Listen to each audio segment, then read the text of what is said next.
início a parte 2 falando sobre qualidade de vida, né. Só um pouquinho.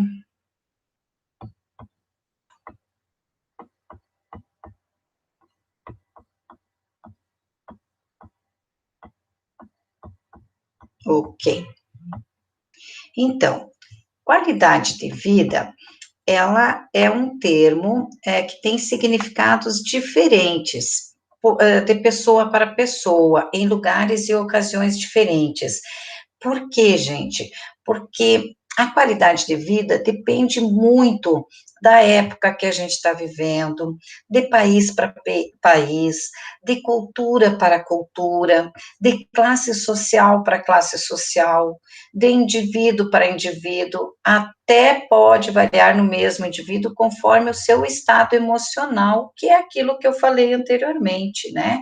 A questão das nossas emoções. Então, a qualidade de vida, ela depende de muitos fatores, certo? E ela implica pensar em algo que vá além da autonomia e da independência, e até da ausência de doenças, tá? Então, quando se fala em qualidade de vida, vai depender muito, muito, muito de indivíduo para indivíduo.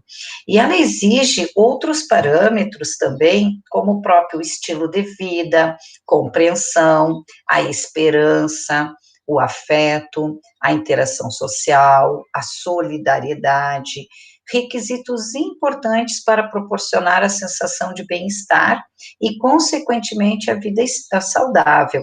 Hoje a gente pode verificar a questão da própria pandemia que nós estamos vendo, né? O quanto que essa esperança, que essa solidariedade, ela vai fazer com que nós melhore a nossa qualidade de vida, ao invés da gente ficar recuada dentro de casa, né? O medo, ele existe, né? Mas a gente sabe que nós temos que juntos superar isso, né?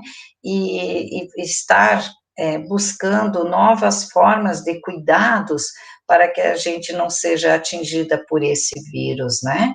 Então, o quanto que a sociedade hoje, ela está insegura nessas questões, a gente não sabe se o melhor é ficar em casa, se o melhor é sair, a gente não sabe, por quê? Porque é um vírus desconhecido, então, essas situações, elas ocorrem durante a nossa vida, mas nós temos que aprender a lidar com essas situações também, né, porém, eu sou do pensamento que cada um sabe o que que pode, o que que não pode fazer. Cada um vai ter que saber se cuidar dentro das suas possibilidades, né? Dentro das suas possibilidades, tá ok? E isto significa dizer que o cuidado com a saúde do idoso, ele não deve ser apenas a cura da doença ou a prevenção da morte, mas também a preservação da dignidade da pessoa e da sua vida. Isso, gente, eu vejo muito forte, porque quando a gente fala em qualidade de vida, o indivíduo, ele tem que preservar a sua dignidade, né? É outro ponto chave para nós obtermos a nossa qualidade de vida. E embora uma das coisas, e quando a gente fala em dignidade de vida da pessoa, é o quanto de coisas que nós temos que ter cuidado, né? E aqui eu trago muito a questão do cuidador, né? Embora a prática do cuidador, ele esteja muitas vezes voltado ao idoso doente e com algumas incapacidades, em algumas situações, com processos irreversíveis, o desenvolvimento de ações junto a idosos saudáveis significa a necessidade de compreendê-lo e poder intervir de forma adequada, sem invadir a sua privacidade cotidiana, ajudando a manter e melhorar seu bem-estar, impedindo ou retardando o quanto possível a deteriorização de sua qualidade de vida. O que que significa isso, gente? É que O cuidador, ele deve, sim, promover um bem-estar para o idoso acamado, para o idoso que está dentro de um processo irreversível. Mas ele deve cuidar com todo o amor e carinho, ele deve respeitar a sua privacidade, né? Então, o quanto que é importante quando uma pessoa idosa depende de um cuidador. Esse cuidador, ele deve respeitar a privacidade do idoso, né? A gente vê muitos casos por aí que não há esse respeito com a pessoa. O idoso está acamado, o idoso já não caminha, já não come, está lá deitado numa cama, eu só vou lá e troco aqui, troco ali. Não, indiferente, enquanto há vida, a gente deve sim respeitar o outro, tá? Então, eu trago isso porque não importa em qual situação que nós estejamos, né?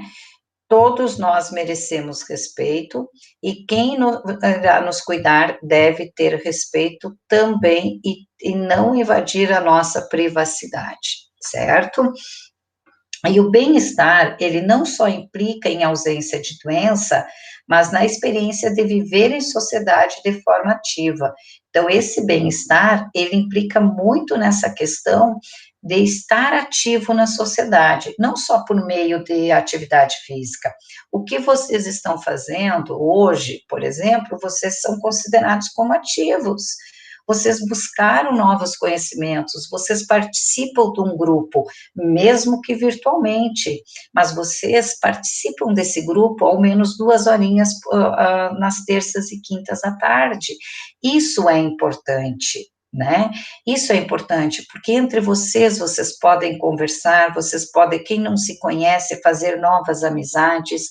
Isso é estar ativo na sociedade também, tá ok? E alguns fatores que interferem na qualidade de vida, né? No caso, é a alimentação, o sono e o repouso, e a interação social e o lazer.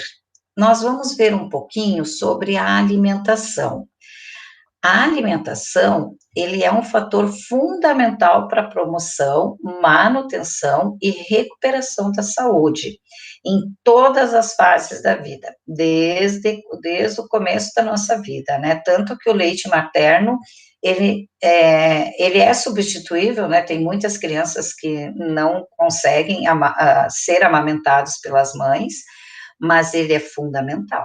Ele é fundamental, né? Então, a gente sabe o quanto que os alimentos, o quanto que o próprio leite materno é de extrema importância para o indivíduo, né?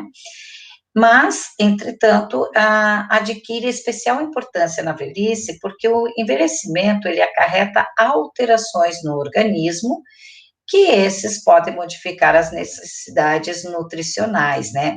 E às vezes, quando a gente não tem uma boa alimentação, isto pode agravar pela presença de doenças, né? Ou uma interferência de medicamentos ou problemas psicológicos e sociais, tá ok? Então, a alimentação, ela é fundamental, ela pode nos desencadear várias situações aí. E os fatores que interferem na alimentação dos idosos podem prejudicar seu estado nutricional e são de ordem fisiológica, é, a psicológica e cultural, né? A fisiológica é a diminuição da acuidade dos órgãos de sentido, as alterações da visão, paladar, olfato, audição, tato, pode levar à perda de apetite, resultando em ingestão diminuída de alimentos. Quando a gente vai envelhecendo, os nossos sentidos, eles vão diminuindo, e às vezes, quando diminui principalmente o paladar e o olfato, às vezes a gente acaba diminuindo os nossos alimentos, e isso é prejudicial para a nossa saúde também, tá? E outros fatores que interferem também nessa questão fisiológica são as próprias alterações na boca, a ausência parcial ou total de dentes, o mesmo uso de próteses inadequadas, doenças periodontais, cáries, diminuição da saliva, isso tudo provocam dificuldades na mastigação e degustação, fazendo com que o consumo de carnes, verduras, frutas e alimentos fibrosos sejam diminuídos na dieta. Então, todas essas alterações que nós temos na boca, isso também interfere na ingestão dos alimentos, né? As alterações gástricas e intestinais também, né? Por quê? Porque há uma diminuição dos movimentos peristálticos e também enzimas digestivas, e favorece a constipação intestinal, que é a prisão de ventre. Então, às vezes, a gente fica muito inchado, evita de comer, porque a gente não consegue, o nosso intestino não funciona direito. Então, existe toda uma série de coisas que interferem, né? E a própria inatividade física, que o aumento de sedentarismo ocorre frequentemente com o avançar da idade, acarretando alterações nutricionais e o aparecimento de várias doenças, como obesidade, hipertensão arterial ou agravamento de outras já instaladas, né? A psicológica, que as pessoas podem perder o interesse, né, no preparo e ingestão dos alimentos, seja porque moram sozinhas ou mesmo morando acompanhadas não têm motivação para a realização dessas tarefas, e a recusa de alimentos pode estar ligada a causa de origem depressiva. Então, muitos idosos, às vezes, moram sozinhos, eu não vou fazer comida só para mim, né? Então, evitam, comem um lanche, comem alguma coisa assim, mas não comem os alimentos adequados, e isso pode sim prejudicar a saúde do idoso, né? O quanto que é importante a gente preparar o nosso alimento, né? E um alimento saudável, é ter essa vontade. E às vezes a gente está numa mais deprimida, a gente evita de fazer comida, né? E isso é muito perigoso, tá? E a questão cultural, que entre idosos é comum a existência de crenças e tabus baseados em informações incorretas, sem comprovação científica, que podem trazer danos à sua nutrição, alimentos pesados, poções mágicas, né? E uma dieta adequada é aquela que assegura a ingestão equilibrada de açúcares, gorduras, proteínas, vitaminas, sais minerais, além de água e fibras. E na velhice, há uma diminuição global das atividades das células, levando a uma modificação das necessidades nutricionais. E uma dieta inadequada pode ocasionar riscos à saúde, né?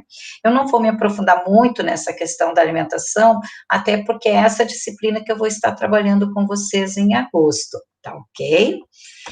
E aí, gente, a própria questão da alimentação, ela, só para vocês terem ainda um parâmetro, a composição adequada da dieta de um idoso sadio deve seguir um determinado padrão, em torno de 30% de gorduras, 10 a 20% de proteínas e 50 a 60 de carboidrato. E este padrão, ele deve ser alterado sobre orientação médica, quando o risco é um portador de algum tipo de doença. E aqui, aconselha-se muito a ingestão regular de alimentos ricos em vitamina A e C, em se tratando da mulher, né? E alimentos ricos em cálcio na profilaxia da osteoporose. Então, as mulheres têm que ingerir bastante questão da vitamina A e C. E deve-se estimular a ingestão razoável de líquidos, diminuída nessa fase da vida, que deve ser em torno de 2 litros por dia numa pessoa de 70 quilos, esse em determinadas situações, quando se recomenda restrições, né? E a pessoa idosa, ela deve fazer no mínimo de 4 a 6 refeições diárias, consumindo pelo menos um dos alimentos presentes nos grupos de energéticos, carboidratos e gorduras saudáveis, construtores, proteínas, reguladores, vitaminas e sais minerais, águas e fibras. Então, vamos para o vídeo 3.